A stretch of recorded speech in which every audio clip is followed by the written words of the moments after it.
하나님 말씀 보도록 하겠습니다. 요한복음 11장 17절에서 27절까지입니다.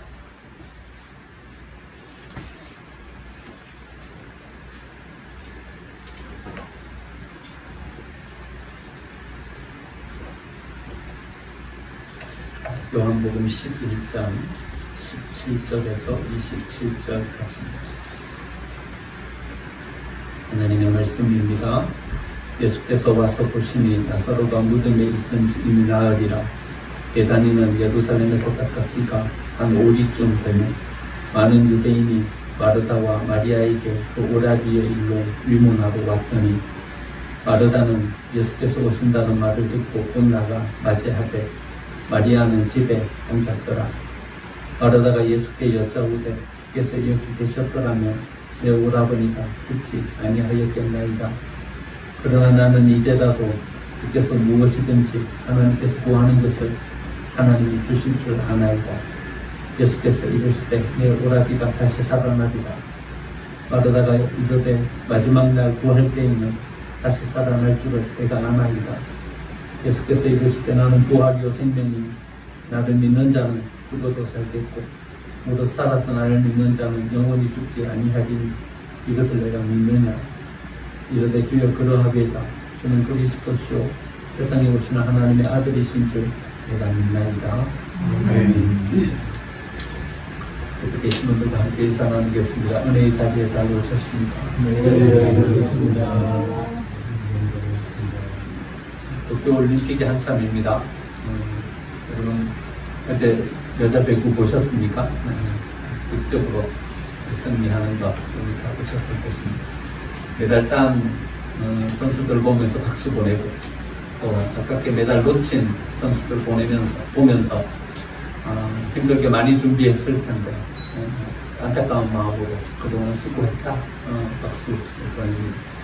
일본을 보면서 또 이런 마음도 가지게 됩니다. 좀 제대로 잘 준비되지 못한 것 같다 이런 생각이 좀 들어요. 음식도 그렇고 선수들이 생활하는 숙소 환경도 그렇고 TV도 없고 침대도 골판지로 만들어 놓고 자기네들이 생각하는 작곡 중심의 그런 준비를 한 것 같다 이런 생각이 들어요. 일본을 보면서 그런 생각이 들어요. 경제적으로는 좀 잘 살고 있는지 몰라도 사람들이 낭만이 없다 그런 생각이 들어요. 자기네 집으로 모든 사람들 다 초청해놓고 좀 마음을 다하여서 좀 정성껏 대접하고 말이죠. 그 사람들이 즐겁고 행복하게 여기 잘 있다가 갈 수 있도록 만들어주는. 좀 손해보면 어떻습니까? 경제적으로 이득이 안 되면 어떻습니까?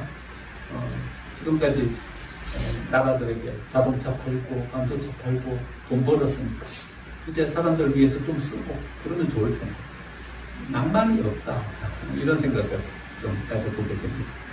그래서 저는 이런 생각을 해요. 일본이 경제적으로는 잘 살지 몰라도 대국이 되기는 어려울 것 같다 그런 생각을 해봅니다. 낭만이 없으면 큰 사람이 되기가 어려운 거죠. 우리 교회는요 토요일마다 모여서 청소를 해요. 주일을 준비하고 교회를 정비하고 하는데 4개조로 나눠가지고 한교님이 돌아가면서 그래 청소를 합니다. 지난 7월달 5주까지 있어요. 마지막 주에는 당번이 없는 거예요. 지금 누가 나와서 청소를 해야 되나. 그런데 서로 자기가 하겠다는 거예요. 우리 갈 테니까 좀 쉬어. 더운데 좀 쉬시라. 서로 자기가 하시겠다는 거예요. 여러분 와서 한번 청소하시는 거 보면요. 이 날씨는 덥죠. 조금만 움직여도 땀은 비워도 타죠.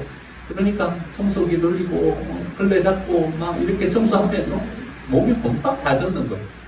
누가 하고 싶겠습니까? 좀 누가 대신 다른 사람이 했으면 좋겠다 이런 마음인 거죠. 그런데 안수집사님은 자기가 하겠다. 권사님들은 또 자기가 하겠다. 다 본인이 하겠다. 더운데 좀 쉬시라. 그동안 고생하셨다. 그러는 것을 보면서 이런 마음을 이런 생각을 가졌어요. 우리 교회 한편집들이 참 낭만이 있으시다 그런 생각을 했어요. 예배만 아니면 그냥 박수 한번 쳐드리고 싶은데 마음으로 박수 쳐드립니다. 정말 멋지신 분들이다 이런 생각을 해서 보게 됩니다. 그럼 힘겹고 어려워도요 우리에게 이런 낭만이 있어야 되는 거죠. 고난이 닥치고 코로나는 목전에 있고 여러 가지 제한된 삶은 우리를 더 힘들게 하고, 그래도요 우리 안에는 낭만이 있어야 됩니다. 어떻게 하면 이런 낭만을 가질 수 있는가? 우리가 하나님을 믿으면 이런 낭만을 가지고 살아갈 수 있게 되는 거죠. 여러분, 믿음이 하나님께서 우리를 지켜주시고 하나님께서 우리를 보호해 주실 것이라는 믿음이 이런 여유를 가지게 하는 것이고요, 이런 낭만을 가지게 하는 것이죠. 여러분에게는 이런 낭만이 있으십니까? 이런 어떤 삶의 여유가 없으시다면 오늘 본문 말씀을 통해서 한번 이런 신앙의 낭만을 우리가 한번 가져봤으면 좋겠습니다. 나사로가 병이 들었어. 나사로가 병이 들었는데 예수님은 도무지 무관심한 것 같아요. 예수님 멀리 떨어지지 않은 거리에 와 계셨어요. 마음만 먹으면 한두 시간이면 갈 수 있는 거리였어요. 근데 예수님은 안 가시는 거예요. 그건 예수님이 나사로의 어떤 질병과 그들이 당하고 있는 고난에 무관심하신 것 같은 그런 느낌이 드는 거죠. 관심을 그렇게 많이 기울여주고 계시지는 않는 것 같아요. 이틀을 거기서 또 유하고 계시는 거예요. 이들이 처한 상황이 쉽지 않은 상황이었어요. 마리아와 마르다. 나사로는 죽으면 그만이지만 말입니다. 마리아와 마르다가 가진 상황은 더 어려운 상황이었어요. 이스라엘은요, 재산의 상속이 어떻게 되냐면요, 아들에게만 재산의 상속이 돼요. 아들이 없어요. 그러면 딸에게 상속이 되는 것이 아니라 가장 가까운 친족에게 재산이 상속이 돼버려요. 나사로와 마리아와 마르다 형편과 상황을 보니까요, 부모님이 안 계신 상황이에요. 그러니까 나사로가 죽고 나면요, 마리아와 마르다는 재산이 하나도 없어져 버리는 거예요. 이 성경, 구약 성경에서 과부와 고아에 대한 어떤 사람들의 관심을 많이 강조하면서 말씀해 놓으신 이유가 이들에게는 재산권이 없기 때문에 그래요. 아무런 재산권이 없어요. 마리아와 마르다의 삶은 나사로가 죽고 나면 더 힘들고 어려운 상황 가운데 내몰리게 되는 거죠. 그런데 예수님은요, 도무지 이런 어떤 마리아와 마르다가 가지고 있는 상황에 관심이 없으신 것 같아요. 무관심한 것 같아요. 그러고 나서 보면요, 여러분, 우리에게도 하나님이 무관심한 것처럼 느껴지시지 않으십니까? 고난을 당하고 있고 삶은 힘겹고 버거운데 아시죠? 아무리 기도해도 하나님은 우리의 기도에 응답해 주시는 것 같지가 않아요. 앞에 놓여져 있는 문제는 첩첩산중이고 헤쳐나야 되는데 아무리 기도해도 하나님의 어떤 손길도 여기에 닿지 않는 것 같아요. 하나님은 침묵하고 계시는 것 같은 이런 마음을 가질 수밖에 없게 되는 것이죠. 여러분 어떠십니까? 예수님 침묵하고 계시고 예수님 무관심하고 계신 건가요? 근데 성경을 찬찬히 읽어보면요, 예수님이 그렇게 무관심하고 계신 것은 아닌 것 같다라는 생각을 가지게 됩니다. 6절 말씀 보니까요, 나사로가 병들었다 함을 들으신 거예요. 계시던 곳에 이틀을 더 유하시고, 여기까지만 보면 좀 무관심한 것 같다 이런 생각이 들어요. 그런데 11절 말씀 보니까요, 나사로가 잠들었도다. 그러나 내가 깨우러 가노라. 그러니까 나사로가 지금 어떻게 상황이 되어가고 있는지를 예수님은 다 보고 계시고 다 알고 계시는 것 같아요. 베다니로 가시지는 않았지만 말입니다, 예수님이 무관심한 건 아닌 거예요. 병들었다는 것도 알고 계시고 위중한 상황이라는 것도 알고 계셔요. 무관심한 것이 아니라요, 좀 늦게 가신 거예요. 그렇죠? 늦게 가신 거예요. 일부러 이틀을 더 유하신 거예요. 일부러 이틀을 더 유하고 계셨다는 것은 뭘 의미하는 거예요? 예수님에게는요, 다른 계획이 있다는 거예요. 여러분, 무관심한 것이 아니라요, 우리의 처한 모든 상황을 방치해 놓고 계신 것이 아니라 하나님에게는 또 다른 계획이 있으신 거예요. 나사로를 향하여서요, 예수님은 계획을 가지고 계시는 거예요. 예수님 이런 말씀하셔요. 이는 하나님의 영광을 위함이다. 그러니까요, 4절 말씀에 그래 말씀하시죠. 그러니까 예수님에게는요, 이미 다 계획이 있으신 거예요. 어떤 계획인가 하면요, 나사로의 이 질병이, 나사로가 처한 모든 상황이 하나님께 영광이 될 만한 상황으로 만들어 가신 예수님의 계획이 이미 여기 있는 거예요. 여러분, 죽었다가 살아나는 경험, 여러분 누구도 할 수 없는 그런 경험이죠. 그런데 이 경험을 통해서요, 하나님께 영광이 되는 거예요. 나사로가 죽었다가 다시 살아나는 이 역사 가운데 예수님이 그 중심에 서 계시잖아요. 그러니까 모든 사람이 예수님이 어떤 분인지를 다 알게 하는 거예요. 그런 어떤 삶의 도구로, 신앙의 도구로 나사로가 쓰임 받는 거죠. 여러분, 우리의 삶의 이유가 하나님께 영광이 되는 것이라면 나사로는 가장 최고의 쓰임으로 쓰임 받는 삶으로 세워지게 되는 것이죠. 그리고 나사로는요, 예수님의 부활을 예표하는 삶으로 살아가게 되는 것입니다. 그러면 예수님이 죽었다가 다시 살아나셨어요.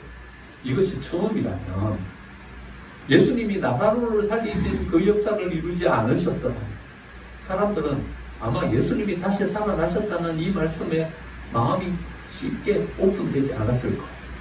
그런데 사람들은요, 뭘 봤냐 하면요, 예수님이 나사로를 살려내는 걸 봤어요. 죽은 지 나흘이나 지났는데 거기서 나사로가 뚜벅뚜벅 걸어 나오는 것을 사람들은 봤어요. 그리고 예루살렘에 온 사람들은 살아난 그 나사로를 찾는 눈으로 본 거예요. 그리고 예수님이 다시 살아나셨다는 이야기를 들은 거예요. 그러니까 나사로의 이 삶은요, 예수님이 다시 살아나신 그 부활을 예표하는 사람으로서의 어떤 삶을 살아가는 거죠. 그러니까 예수님 무관심하신 것이 아니라요, 예수님은 다 계획이 있으신 거예요. 이를 통해서 계획하고 계시는, 하나님이 그 나사로를 통해서 이루고자 하시는 그 계획을 이루시는 삶을 계획하고 계셨던 것이죠. 마리아와 마르다를 향하여서도요, 예수님은 계획을 가지고 계셨어요. 마리아와 마르다에게는 뭐가 필요했냐면 믿음이 필요했어요. 어떤 상황 가운데서도 하나님을 붙잡고 살아가는 믿음. 이제 그 셋의 삶은 점점 더 어려워질 거예요. 나사로가 계속 있겠습니까? 금방 장가 가겠죠. 마리아와 마르다도 시집 가겠죠. 그런데 부모님도 안 계셔요. 제가 생각하기에 그렇게 좋은 혼처 자리를 찾아서 시집하지 못할 것 같아요. 힘들고 어려운 삶이 마리아와 마르다의 삶 가운데 놓여져 있는 거예요. 예수님이 마리아와 마르다에게 주고자 하시는 것은 믿음으로 이 모든 것을 이겨가기를 바라고 계십니다. 믿음으로 그 모든 상황을 극복하고 이기기를 바라고 계시는 예수님의 계획이 거기에 숨어 있는 거예요. 그러니까 예수님은 그들과 계속 같이 계시지 못하는데 무조건 떠나실 거예요. 11장이지만 말입니다. 요한복음은 이렇게 11장부터 압축되어가지고요, 이제 곧 예수님이 돌아가시는 거예요. 예루살렘에 올라오신 이 이유는요, 예수님이 십자가를 지시기 위해 올라오셨어요. 이제 일주일 안에 예수님은 십자가를 지시고 이 세상을 떠나시는 거예요. 그러니까 그 이전에는 예수님이 관심을 가지고 예루살렘에 올라올 때마다 이 나사로의 집, 마리아와 마르다의 집을 찾아와가지고 그들과 함께 하면서 위로하고 힘이 되어 주셨어요. 이제는 더 이상 못 오시는 거예요. 이제는 그들 스스로 그들의 삶을 세워가야 됩니다. 아무도 그들을 보호해줄 보호자가 없는 거예요. 뜬거라니 그냥 내던져진 그들의 삶을 바라보시는 예수님의 마음은 그들보다도 훨씬 더 아프고 힘드셨을 거예요. 이제는 자기 힘으로 살아가야 되는 거예요. 어찌 이들이 이 험한 세상을 살아갈까? 하나님을 믿는 믿음을 가지고 이 세상을 이기기를 바라고 계시는 예수님의 계획이 거기 숨어 있었던 것이죠. 여러분, 마리아와 마르다, 나사로를 향한 계획이 있었죠? 우리를 향한 계획은 어떠실까요? 하나님은 우리를 향한 계획도 가지고 계시는 줄 믿습니다. 상황이 힘들고 어려워요. 하나님은 우리의 삶 가운데 침묵하고 계시는 것 같아요. 기도해도 도무지 응답되는 것 같은 느낌이 안 들어요. 하지만 하나님은 우리의 삶에 우리보다도 더 큰 관심을 가지고 우리의 삶을 바라보고 계시는 줄 믿습니다. 그리고 우리의 이 모든 삶을 통해서 하나님이 이루실 또 다른 계획을 준비하고 계시는 줄 믿습니다. 하나님에게는 계획이 있습니다. 여러분 믿으십니까? 우리 서로에게 이렇게 한번 이야기해보죠. 하나님에게는 나를 향한 계획이 있습니다. 여러분 믿으십니까? 우리를 향한 계획이 있는 거예요. 옆에 계신 분들과도 한번 이야기해보죠. 왜냐하면 아직 확신이 없는 분들 계신 것 같아요. 하나님은 집사님을 향한 계획을 가지고 계십니다. 여러분 믿으십니까? 상황은 힘들고 어려워요. 버거워요. 우리가 짊어지고 가기에는 너무나도 힘들고 어려워요. 그렇지만 하나님은 이 모든 상황 가운데 우리를 향한 계획을 가지고 우리를 그렇게 인도하고 계시는 줄 믿습니다. 우리는 이 믿음을 가지고 써야 되는 것이죠. 여러분 믿음이라는 것이 하지만 쉽게 우리의 삶 가운데 뚝 주어지는 것은 아니죠. 왜냐하면요, 우리가 한 번도 경험해보지 못한 것을 믿어야 되는 거예요. 하나님께서 우리 가운데 어떤 새로운 역사를 허락해 주실 것이라는 믿음을 가지고 있긴 하지만 그건 아직 우리의 삶 가운데 도래하지 않은 것들인 거예요. 지금의 막상의 현실의 삶은 여전히 힘겹고 어렵고 해결되지 않은 문제가 우리 안에 있는 거예요. 그래서 믿음이라는 것을 가지고 우리의 삶을 산다는 것이 참 힘겨운 것이고, 또 믿음이라는 것을 가지고 우리의 삶을 산다는 것이 어떤 것인지 우리 안에 어떤 개념을 명확하게 잡기도 쉽지가 않습니다. 제가 예수님의 오심을 한번 설명해 드릴 때요, 이 단어를 가지고 한번 설명해 드린 적이 있어요. not yet과 already, 이 두 단어를 가지고 한번 예수님의 오심을 설명해 드린 적이 있어요. 이 종말론에 관계된 설명이에요. 제 설명이 아니라 신학이에요. 예수님은요, not yet, 아직 오시지 않았어요. 언제 오실지도 몰라요. 하지만요, already, 이미 오신 것이나 진배 없다는 거예요. 왜 그런가 하면요, 그것은요, 하나님이 우리에게 약속해주고 계신 것이기 때문에 그래요. 예수님이 우리에게 내가 올 것이다 말씀해 주셨기 때문에 그래요. 그래서 아직 오시지는 않았어요. 하지만 already, 이미 오신 것이나 진배 없는 삶을 우리가 살아가는 거죠. 예수님은 우리 눈에 안 보이지만요, 예수님은 오실 것이다라는 믿음을 가지고 여기서의 삶을 살아가는 것, 그게 바로 종말론적인 신앙을 가지고 우리의 삶을 살아가는 것이죠. 그런데 저는 믿음도 이와 똑같은 것이다 생각합니다. 여러분, 예수님이 마르다에게, 마리아에게 나아갔을 때 나사로는 살아났습니까? 난 아직 살아나지 않았어요. 아직 무덤 속에 있는 거예요. 그런데요, 예수님이 나사로가 살 것이다 말씀하고 계시기 때문에 우리는요, already, 이미 산 것이나 다름이 없는 그 믿음을 가지고 예수님을 바라보면서 가야 된다는 것입니다. 여러분, 믿음이라는 것은 바로 이런 것입니다. 여전히 아직 우리의 삶 가운데는 문제로 가득 차 있어요. 해결되지 않은 여러 가지 고난과 어려움들이 우리 속에 있어요. 하지만 하나님은 우리를 사랑하신다는 믿음을 가지고 우리는 서는 것입니다. 그 믿음은 하나님께 기도하고 하나님께 우리의 신앙을 가지고 서면 하나님께서 이 모든 문제를 해결해 주실 것이라는, already 이미 해결된 것이나 다름이 없다라는 그 믿음을 가지고 우리의 삶을 살아가는 거죠. 내 오라비가 살아나리라. 안 살아났어요. 아직 저 무덤에 있다고요. 내 오라비가 살아나리라 말씀을 하시는 그 가운데도 아직 저 가운데 죽은 나사로가, 아니 나흘이나 지났으니까 이미 부패되어 있는 그 나사로가 저기에 묻혀 있다고요. 하지만 마르다의 마음 가운데는 믿음을 가지는 것입니다.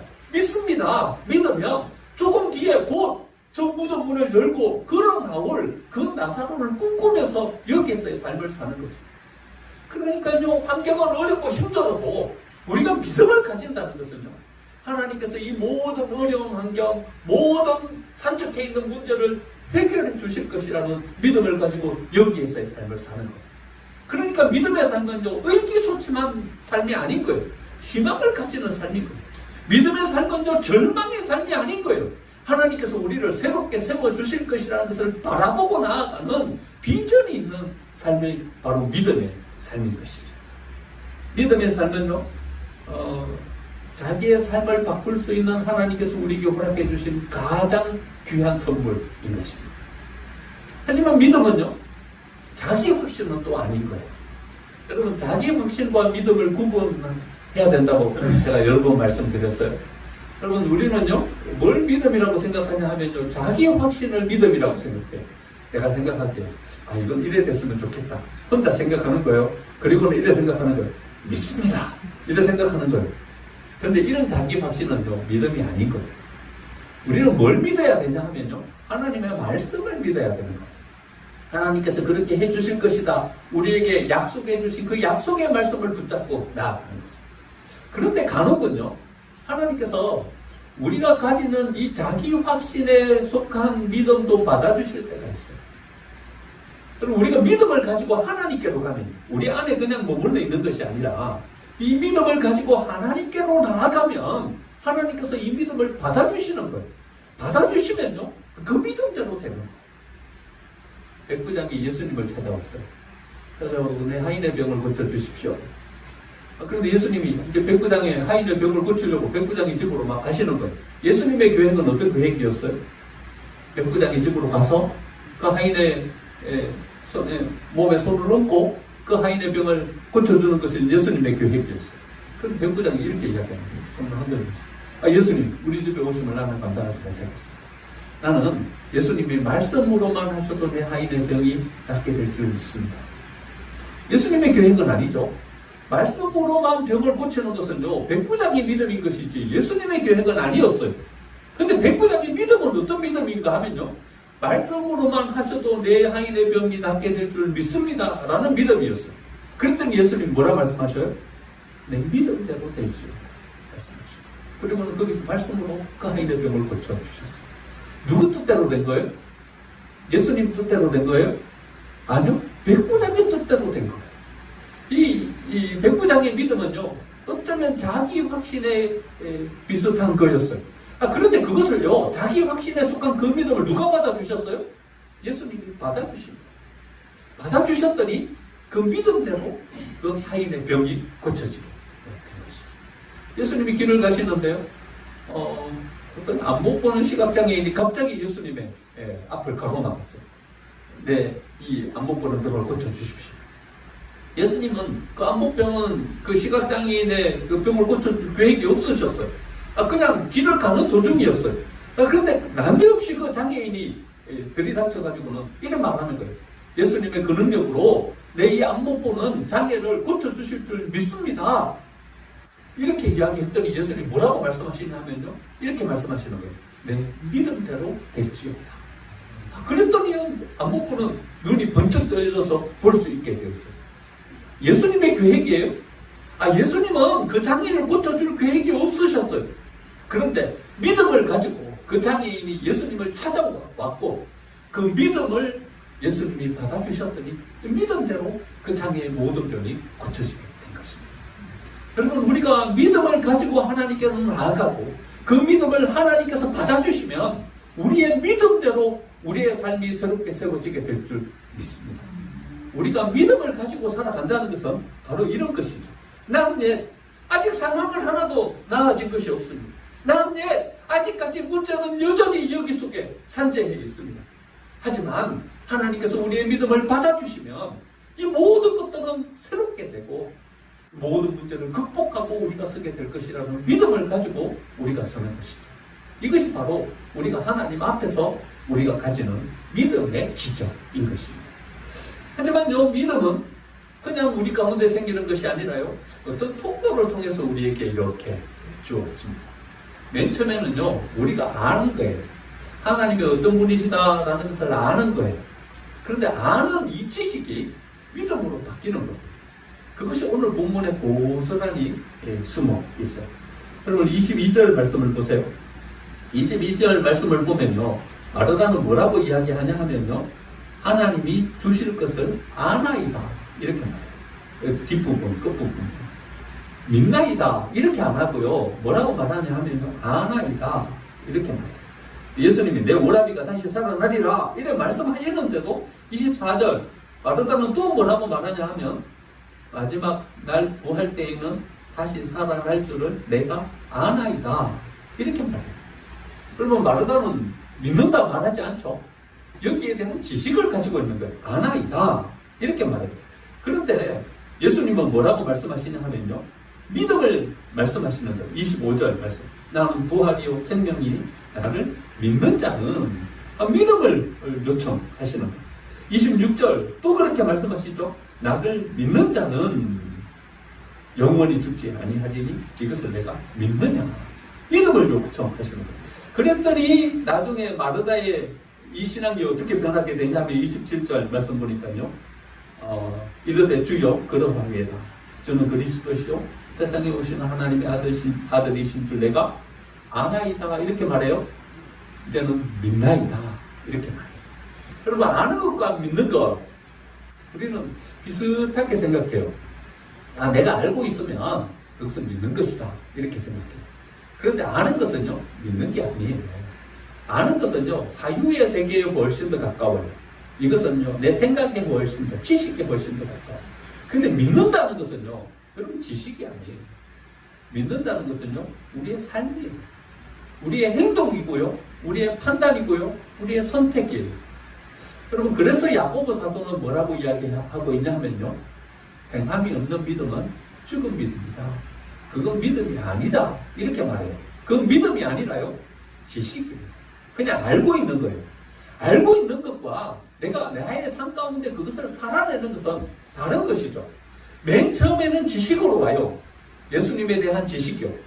예수님이 마르다에게 가르쳐 주신 거죠. 마지막 날에는 모든 사람들이 다 살아나게 될 것이다. 가르쳐 주신 거죠. 거기에 대한 지식을 가지고 있었어요. 그래서 마르다는 그렇게 이야기하는 거예요. 마지막 날에는 모든 사람들이 다 살아나게 될 줄 내가 압니다. 지식을 이야기하는 거예요.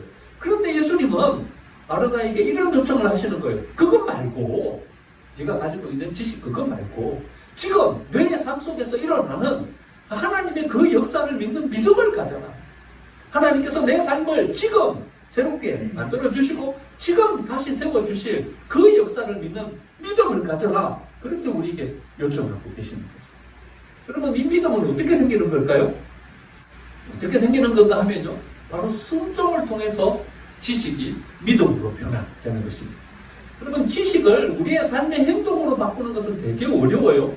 알고는 있지만 과연 내가 이 판단을 해가지고 이 길로 갔을 때 내 삶이 정작 그렇게 될까에 대한 두려움이 마음속에 생기는 거예요. 그래서 우리는 그런 삶을 향해서 첫걸음을 내딛기가 어려운 거죠. 그런데 우리가 알고 있는 이 지식은요, 이렇게 우리의 삶이 되기 위한 이 중간에 뭐가 필요하냐 하면 바로 순종이라는 과정이 필요한 거예요. 그러니까 이 순종이요, 우리가 가지고 있는 이 지식을 우리가 가지고 있는 믿음으로 바꾸어주는 통로가 될 수 있는 것입니다. 예수님은요, 제자들과 함께 사역하던 모든 사역에 지치셔가지고 좀 쉬기 위해서 빈돌로 가셨어요. 그러니까 요단강 건너편으로 가신 거죠. 좀 쉬기 위해서 가셨어요. 근데 예수님이 거기 빈돌로 갔다라는 소문이 다 퍼졌어요. 절기를 지키기 위해서 올라왔던 모든 사람들이 그 예수님을 만나기 위해서 빈돌로 몽땅 다 따라간 거예요. 예수님이 쉬지도 못하시고 또 그들을 가르치시고 그들의 연약한 것을 고쳐주시고 그래 하셨어요. 그러다 보니까 날이 저물어 버렸어요. 이 사람들이 돌아가야 되는데 하루 종일 아무것도 먹지 못한 사람들이 이 요단강 갈릴리 호수 건너편에서 어떻게 돌아서 갈릴리까지 갑니까? 그래서 예수님 빌립에게 물으신 거예요. 어쩌면 좋겠나? 그때 빌립이 이렇게 대답하는 거예요. 200데나리온의 돈이 필요합니다. 또 한 제자는 이렇게 이야기하는 거예요. 그래도 날이 적을지 않았으니까 지금 200데나리온의 돈이 어디 있고 돈이 있음들 어디가 없고 빵을 살 수 있겠어요? 그러니까 또 한 제자는 이렇게 이야기하는 거예요. 빨리 이 사람들을 돌려보내는 것이 좋겠습니다. 날이 저물기 전에 빨리 집으로 돌아가게, 지금이라도 늦지 않았으니까 빨리 돌아가게 하는 것이 좋겠습니다. 이렇게 말하는 거예요. 근데 예수님은 뭐라고 말씀하시냐면요, 너희들이 이 사람들에게 먹을 것을 주라 말씀하십니다. 여러분, 이 빌립의 마음이 어떠했을까? 빨리 집으로 돌려보내는 것이 좋겠다라고 말한 이 제자의 마음이 어떠했을까를 한번 생각해 보는 거죠. 우리가 성경을 좀 추상적으로 보지 말고요, 우리가 가지고 있는 이 현실과 가지고 와가지고 지금 우리 삶 속에 이 일이 벌어졌다면 우리는 어떨까를 한번 생각해 보는 거죠. 빌립이 마음이 편했을까요? 자기의 생각대로 안 되는 거예요.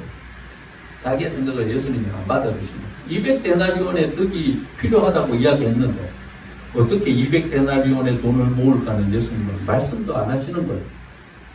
떡을 어떻게 누가 사러 갈지 여기에 대한 말씀도 안 하시는 거예요. 빌립이 좀 서운하지 않았을 거예요. 자기가 안을 냈는데 자기 안은 말씀도 안 하시는 거예요. 또 한 제자는 빨리 돌려보내는 것이 좋겠다라고 이야기를 했는데 예수님 돌려보낼 생각은 하나도 없으신 거예요. 너희들이 먹을 것을 주라고 말씀하시는 거예요. 여러분, 우리는 왜 하나님의 능력과 하나님의 기적을 체험하지 못하냐 하면요, 우리 뜻대로 뭔가를 만들어 가려고 하는 이 마음 때문에 하나님의 능력을 체험하지 못하는, 우리의 온통 관심은 어디에 있냐 하면요, 내 말대로 되나 보자, 여기에 온통 관심이 있어요. 제가요, 교육자 생활 맨 처음 시작하는 교육전도사로부터 시작해서 지금까지 체험한 교회에서 가서 느낀, 피부에 와 느낀, 우리 교회가 가지는, 한국 교회가 가지는 가장 큰 믿음의 걸림돌은 뭘까? 저는 이거라고 봐요. 내 말대로 되나 보자. 이거라고 봐요. 교회 학교 갔더니요, 부장 장로님은요, 여기에만 온통 관심이 있어요. 내가 지난주에 말한 대로 되나 보자. 여기에 관심이 있어요. 총무 선생님도요, 또 교사들도요, 여기에 관심이 있어요. 내가 지난주에 안을 냈는데 내 말대로 되는가 보자. 여기에 관심이 있어요. 그러면 당회에 들어갔더니요, 부목사 안수 받고 당회에 들어갔더니요, 온통 장로님들이 관심 가지는 것은 여기에 관심인 거예요. 내 말대로 되나 보자. 여기에 관심입니다. 여러분, 어떤 안이 하나님의 뜻인지, 어떻게 하면 교회가 더 복되게 세워질지 별로 관심 없어요. 여러분, 그렇지 않아요? 이게 남의 이야기예요? 남의 이야기 아니에요. 우리 얘기예요. 아니, 옆에 있는 다른 사람 얘기가 아니라 내 이야기예요. 자기 이야기. 우리 별로 관심 없어요, 그게. 뭐에만 관심이 있냐면요, 여기에 관심이 있어요. 내 말대로 되나 보자. 여기에 관심이 있어요. 저는요, 목회를 쉽게 하는 방법을 알아요. 어떻게 하면 목회가 쉽게 되냐 하면요, 그분의 말대로 되게 하면 돼요. 그러면요, 세상 편한 게 목회예요. 목회보다 더 쉬운 게 없어요. 이거는요, 제 말이 아니라 저희 어머님. 야, 목회를 왜 이렇게 어렵게 하냐, 아니, 그 집사님의 말대로, 그래, 해, 그냥. 왜 목회를 그래, 어렵게 하냐. 그 권사님의 말대로 해, 그냥. 왜 이렇게 힘들게 그래? 여러분, 세상 편한 게 목회예요. 성도님의 뜻대로, 그 집사님의 말대로, 그 권사님의 말대로 되게 하면 되는 거예요. 그러면 세상 편한 게 목회예요. 그런데 여러분, 우리 말대로 되면 돼요? 아니요, 하나님의 말씀대로 돼야죠. 우리의 뜻대로 되면 돼요? 아니요, 하나님의 계획대로 돼야죠. 그래서요, 세상 어려운 게 목회예요. 온통 세상 사람들의 관심은, 성도들의 관심은 내 말대로 되나 보자. 여기에 관심이 있고, 돼야 되는 것은 하나님의 말씀대로 돼야 되고, 하나님의 계획대로 돼야 되니까 세상 어려운 것이 목회가 되는 거죠. 여러분, 우리가 교회를 세워가고, 또 우리의 신앙을 세워가면서, 우리가 관심 가져야 될 부분은요, 이 빌립과 이 한 안을 낸 이 제자의 이름은 나와 있지 않아요? 빨리 돌려보내야 된다. 이 제자의 이름은 나와 있잖아요. 이들이 예수님께 어떤 순종을 가지고 나아갔는지를 우리는 잘 살펴봐야 돼요. 이들은요, 왜 내 한대로 안 되나? 내가 내놓은 이야기대로 왜 예수님은 관심도 안 가져주시냐? 나는 여기에서 존재감도 없구나. 나는 완전히 자존심 확 상했네. 그런데 관심도 없어요. 예수님이요, 사람들을 모으라 하니까는 사람들을 다 모았어요. 거기에 빌립은 빈둥빈둥 딴짓하고 있었어요? 그러지 않았어요. 또 다른 제자는 옆에 있는 제자들 쑥덕거리면서, 야, 우리 아는 왜 예수님은 들어주시지도 않냐? 이런 말을 하지 않았어요. 오병이어 가지고 오라니까 가지고 왔고요. 사람들을 모아서 앉히라니까 앉혔고요. 그 오병이를 주면서 이거 나눠주라 하니까 나누어 줬고요. 여러분, 뭐예요? 순종했다는 거예요. 순종했다는 거예요. 하나님의 말씀에. 제 말에 순종하라는 게 아니에요. 장로님들의 말에 순종하라는 게 아니에요. 여러분, 그것이 하나님의 말씀이라면 하나님의 말씀에 순종하세요. 순종하면요, 우리가 아는 지식이 뭘로 우리의 삶 가운데 체험되냐 하면요, 하나님의 은혜의 역사로 체험되는 거예요. 그래서 지식이 믿음이 되는 거예요. 이제 믿을 수 있게 되는 거예요. 여러분, 믿을 수 있게 되는 것이 그냥 내가 믿는다 라고 생각하면 믿어져요? 그런다고 믿어지는 게 아니잖아요. 뭐가 생겨야 믿어져요? 내가 경험해봐야 믿어지는 거예요. 내가 체험해봐야 믿어지는 거예요. 하나님이 영적으로 나를 만나주시는 거예요. 순종하고 갔더니 내 삶에 하나님의 기적의 역사가 세워지는 거예요. 그러니까 다음에 다시 또 믿음을 가지고 설 수 있게 되는 거예요. 하나님이 도와주시면 이 정도 문제는 아무것도 아니다. 믿음을 가지고 설 수 있게 되는 거예요. 하나님이 우리와 함께 하시면 이런 난관증은 아무것도 아니다. 믿음을 가지고 나아갈 수 있게 되는 거예요. 여러분, 우리가 가지는 이 지식이 우리가 가지는 믿음으로 변화되기 위해서는 하나님의 말씀에 순종하며 나아가는 순종이 우리 속에 있을 때 비로소 우리는 하나님의 그 능력을 우리의 삶 가운데 담고 살아가게 될 줄 믿습니다. 하나님에게는 우리의 삶을 향한 계획이 있으십니다. 비록 우리의 삶이 고난스럽고 힘겨울지라도 우리는 이 믿음을 가지고 나아가는 것입니다. 나사로는 알지 못했다. 마리아와 마르다는 짐작도 못했지만 예수님은 그들을 향한 계획을 가지고 나아가고 계셨습니다. 그들이 삶에서 겪는 고난은요, 고난이기보다는 오히려 그들의 삶의 기적을 체험하는 도구였고요, 그들의 삶을 더 든든하게 세워가는 밑받침이 되었던 것입니다. 코로나와 무더위와 도무지 해결되지 않는 여러 가지 문제가 우리 앞에 산적해 있다 할지라도 우리는 이 믿음을 가지고 나아가는 것입니다. 하나님의 능력은 이 문제보다 더 크다. 이 믿음이 우리에게 있는 것입니다. 우리는 그냥 망치는 것이 아니라 하나님이 우리를 향한 사랑은 자기 목숨을 내어놓을 만큼 우리를 향한 큰 사랑을 가지고 나오고 계신다. 우리는 이 믿음이 있는 것입니다. 난 아직까지 우리의 삶 가운데 아무것도 이루어진 것이 없을지라도 우리는 already 이미 하나님께서 우리에게 허락해 주심을 믿고 우리의 삶을 살아가게 되는 것입니다. 힘겹고 어려운 삶, 하지만 우리가 믿음을 가지고 하나님께서 이 모든 것을 우리에게 주실 줄 믿고 우리의 삶 가운데서 다시 일어서 승리를 향해서 발돋움하시는 저와 여러분의 삶이 되시기를 간절히 축원드립니다.